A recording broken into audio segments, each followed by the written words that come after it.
I like to say activity does not equal productivity. You've probably gotten to the end of your day and you look back and you're like, what in the world did I accomplish today? I was busy all day. I was doing stuff all day, but what did I actually get done?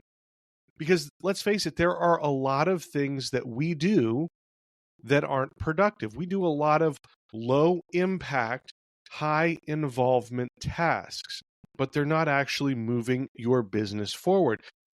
Hi, I'm Chris LeBrun, your host of the Wholistic Productivity Podcast. As someone who's never been afraid of dreaming big and going for it all, I often find myself with a lot on my plate. I'm a husband and father, a nonprofit fundraiser, and an entrepreneur. What I've realized is my view of productivity was pretty toxic. After decades of believing that in order to do more, you had to work harder, I began to see productivity as this beautiful thing. Holistic productivity is the idea that you can accomplish your professional, personal, and purpose-driven goals in a healthy way, and doing so will make you happier and more fulfilled.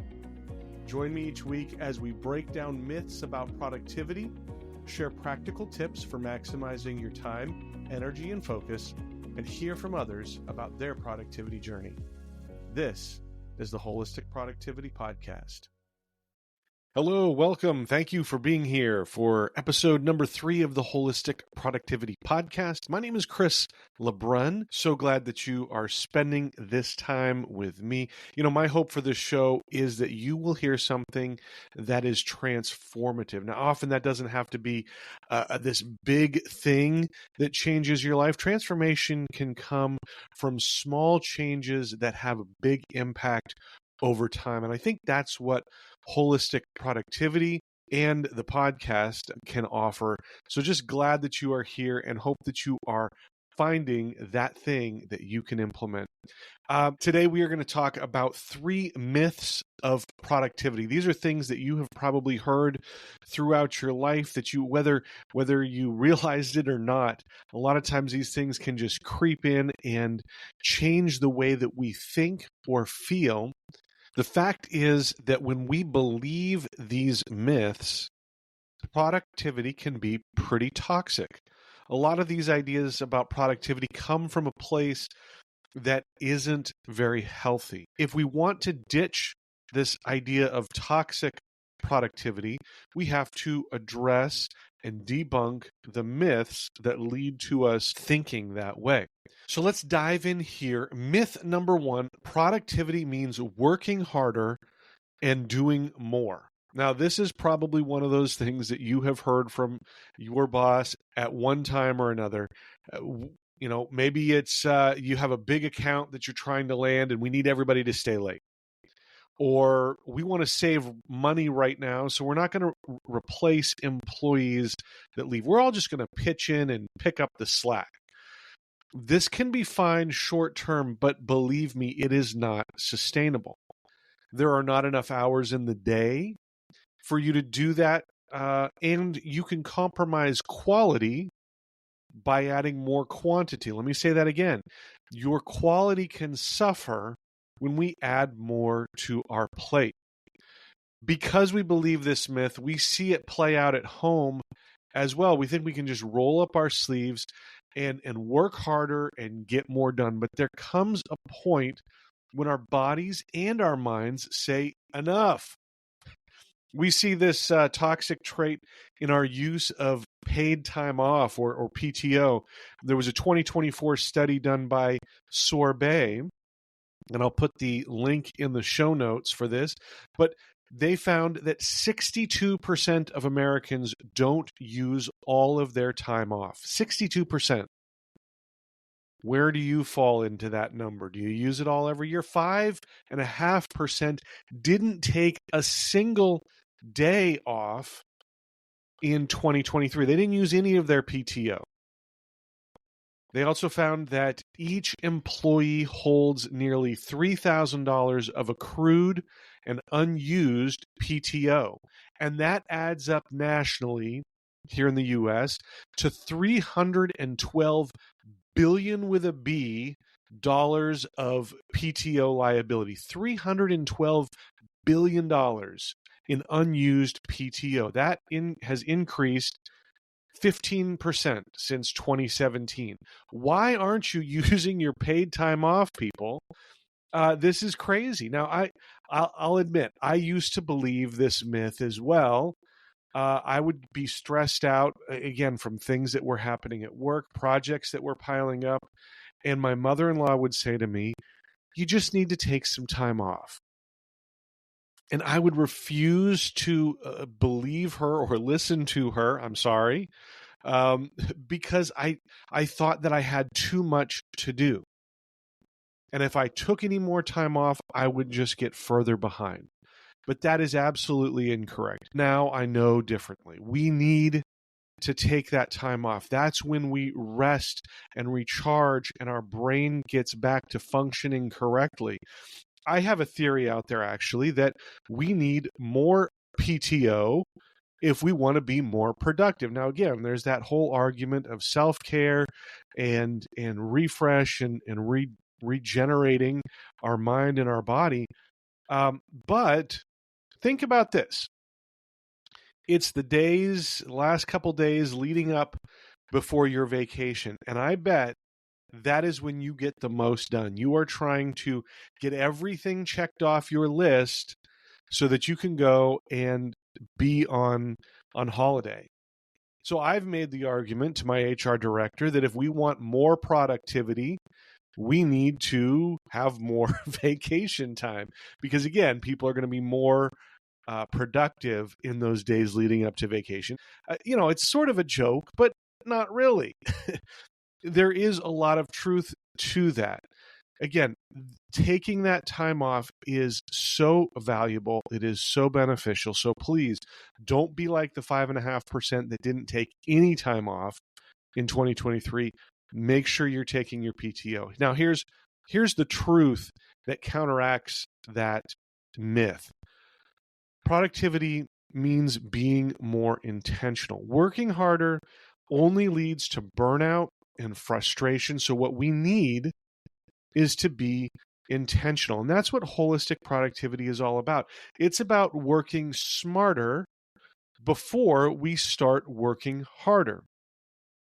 I have a friend at work who has chosen the word systems as his word for 2024. Now, I love this because he understands that he needs to have a system to be intentional about reaching his goals. He needs that systematic approach to reaching his goals. And this is why so many of our New Year's resolutions fail. I've talked about this before. Because we don't have a plan for how we're going to fill in the blank with your New Year's resolution. If we're going to lose 20 pounds, we don't know how we're going to add time in the gym into our already busy day. We don't know what we're going to replace all that junk food that we eat while we're watching the game. We don't have a plan. We're not intentional. And so we fail to reach our goals. Now, this is something that we're going to cover in future episodes, creating a goal roadmap. Stay tuned for those. But being intentional also includes planning our week. Another episode we'll look at what I call Sunday strategy. This is planning out our week so that we know what we're going to do. Let's pause here for a quick break. We'll be right back. This episode is sponsored by Efficient.app. Big shout out to Alex and Andra from Efficient.app for sponsoring the Holistic Productivity Podcast from the very beginning. We love that. When you are looking for new software, Efficient.app is the place to go. They have already done all the research for you, which saves you the headache of doing a trial of every single app you want to look at. They offer hundreds of product reviews and comparison videos that are informative and fun to watch. Want to hear how Motion stacks up against Monday.com or Asana or ClickUp? They have a review for that. Here's what I love. They promise no BS software reviews. They tell you exactly what they love and what they don't love. And best of all, they have negotiated special deals discounts, or even extended trial periods for a bunch of different products. If you're going to look for software, do yourself a favor and let efficient.app do the work for you. Click on the link in the show notes. That's the best way to get there because you'll let them know that you appreciate them sponsoring the Wholistic Productivity Podcast as well. Check them out, efficient.app. The link in the show notes. You won't regret it. Another part of being intentional is doing the right things. And that leads us into myth number 2, which is busyness equals productivity. We try to convince ourselves that if we are doing something, anything, that we are being productive. I like to say activity does not equal productivity. You've probably gotten to the end of your day and you look back and you're like, what in the world did I accomplish today? I was busy all day. I was doing stuff all day, but what did I actually get done? Because let's face it, there are a lot of things that we do that aren't productive. We do a lot of low impact, high involvement tasks. What does that look like for entrepreneurs? Well, there's accounting, there's social media, there is all the back end side of your business that you have to worry about to be compliant with the state, with the government. All of these things, we have to do them, but they're not actually moving your business forward. If you're a 9-to-5 employee, you have the same thing. You have meetings, you have reports, you have your weekly session with the boss. And again, not that these things are bad, but they don't necessarily move the needle forward. These are maintenance tasks. I like to call them maintenance tasks.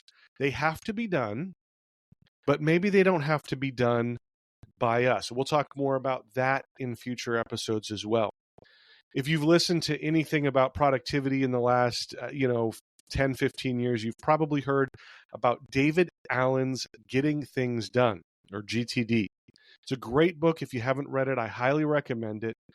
There's a lot in the GTD model that is really good. But one thing I want to talk about here is what he calls the 2-minute rule. The 2-minute rule says, if it will take less than 2 minutes, just do it immediately so that you don't put it on your to-do list. Now, I agree with this to a point because let's play this out, okay?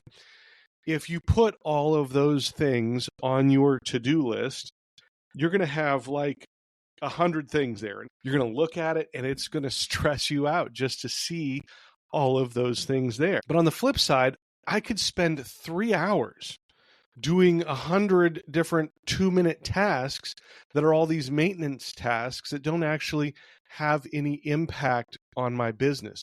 So I think it's good advice, but we just have to balance it out a little bit so that we're not overdoing those 2-minute activities. The truth is, for myth number 2, that priorities equal productivity. Our priorities equal productivity. One of the reasons that we are not productive is because we don't set priorities. You'll look at your list of 10 things to do, but you've never said which one is the most important. So how do you know where to start? How do you know what you need to do first in order to be successful? Figure out what you have to do that has the biggest impact and do more of that, and do less of what doesn't have impact. You've probably heard of Pareto's principle, or maybe the 80-20 rule, same thing. The rule says this: 20% of your work has 80% of the impact. I know that this is true for me in fundraising. I have 20% of my donors that bring in probably 80% of the dollars that I raise. Now, the opposite is also true. 80% of the work that we do has only 20% of the impact. So naturally, we want to do more of that 20% that has 80% of the impact. and less of the 80% that only has 20% of the impact. I'll give you another example here. I have a Lego reselling business, and I can tell you that what makes money for me is when I put minifigs on eBay. When I put, a little Lego minifigure on eBay for sale, that makes money. Now, there's a lot of other things I have to do that don't make me money. These are maintenance tasks.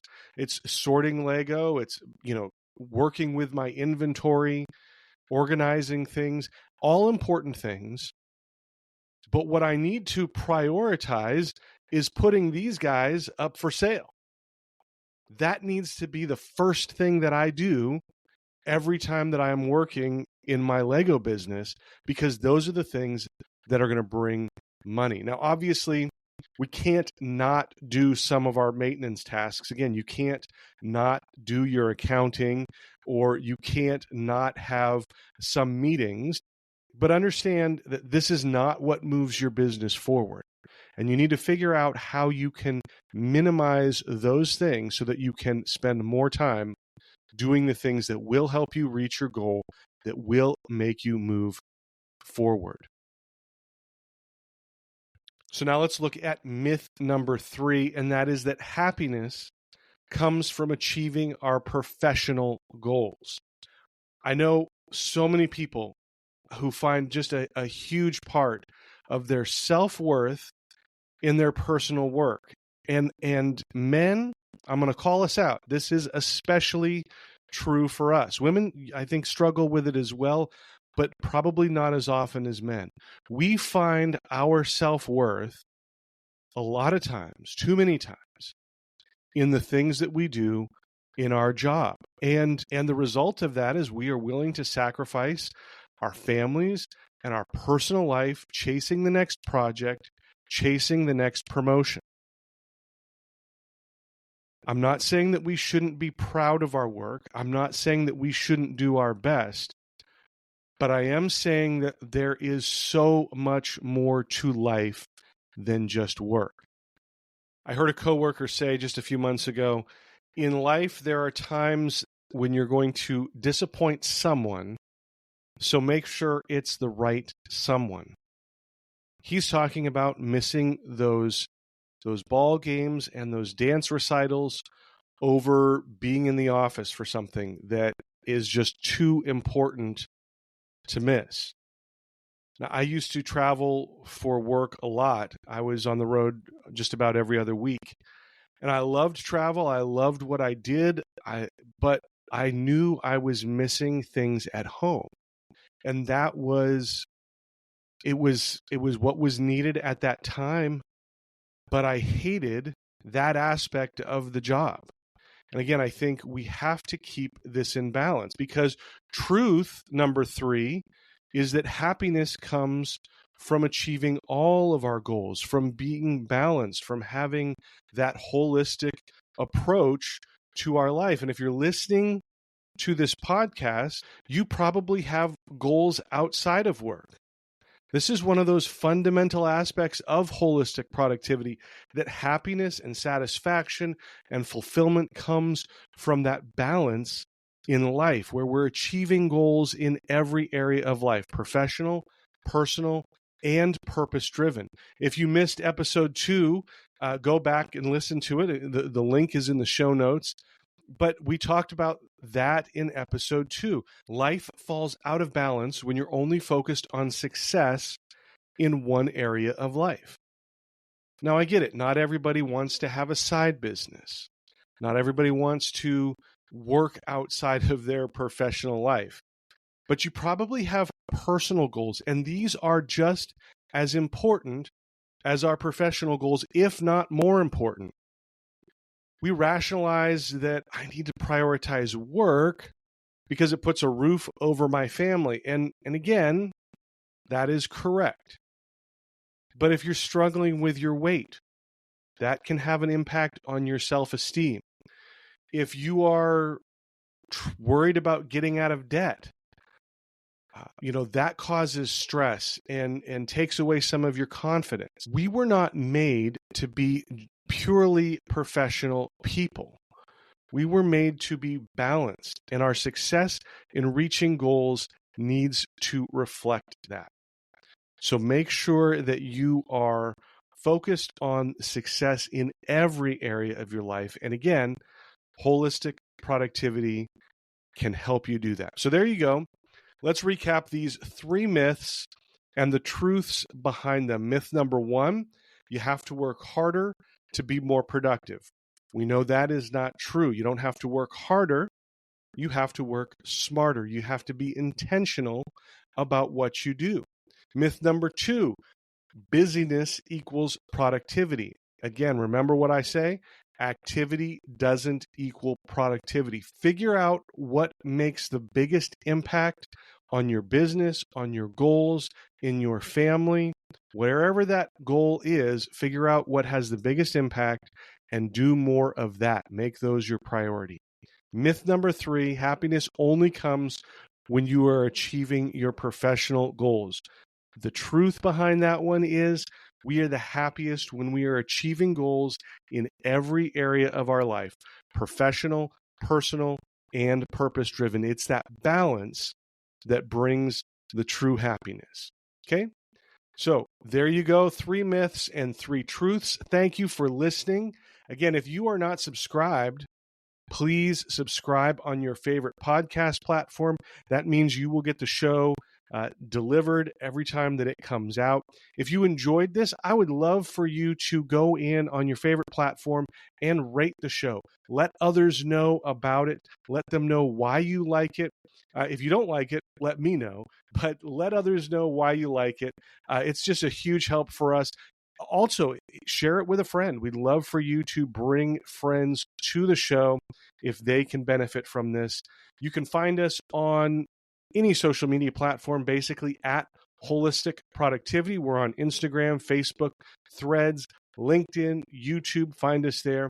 And make sure you check out the show notes at holisticproductivity.com/3. A lot of great resources in this episode. Want you to check those out on the website as well. In the next episode, we are starting a series on some of the fundamentals of holistic productivity. We'll take a deep dive one at a time into each part of the system. I don't want you to miss that. Make sure you are there, so subscribe and follow the show. As always, my hope for this show is that it helps you dream big, plan smart, and live fully. Before I sign off, close your eyes for a minute, unless you're driving. But close your eyes and imagine this. It's Friday. You're excited for the weekend. TGIF, right? You're wrapping up the work week, getting ready to leave the office. But as you're walking out the door, you start to reflect on the week and you say, what did I even accomplish this week? It's a frustrating feeling and a horrible way to start your weekend. You know that you've worked hard all week, but you have little or nothing to show for it. If you've ever had these feelings at the end of your week, I have a special offer for you to help you on your productivity journey. I talk about it all the time. Being intentional with your time is one of the biggest parts of productivity. And one of the best ways you can be intentional is to plan your week. Planning your week provides clarity on your priorities. It eliminates confusion about what needs to be done, and it sets you on a path for success. Now, I've developed the perfect tool to help you plan your week. I call it my Sunday strategy, and I want to give you my Sunday strategy worksheet and guide absolutely free when you sign up for my weekly newsletter. The guide offers clear strategies for using the principles of holistic productivity to plan your week. You'll have a mindset shift away from the toxic aspects of productivity, and you'll get step-by-step directions for using the Sunday strategy worksheet. With my Sunday strategy, you only need 15 minutes each Sunday to plan out your entire week. It'll let you identify major projects and tasks that are coming up, assign those projects to specific days, and best of all, there are different sections for each area of your life: professional, personal, and purpose-driven, so you can reach all of your goals. My Sunday strategy worksheet also includes a weekly habit tracker to keep you focused on the habits that you want to develop. So if you want to avoid those Friday feelings of frustration and despair, you need my Sunday strategy worksheet. It's the perfect planning tool to help you build the winning strategy for your week. It's a resource you can come back to each day to keep you focused on reaching your goals, and it's an accountability tool to help you track your progress. Basically, it can help you have the most productive week ever. Like I said, it is completely free when you sign up for my weekly newsletter, which also features more strategies and tips to help you dream big, plan smart, and live fully. To get my Sunday strategy worksheet and guide, go to mysundaystrategy.com and sign up. That's mysundaystrategy.com.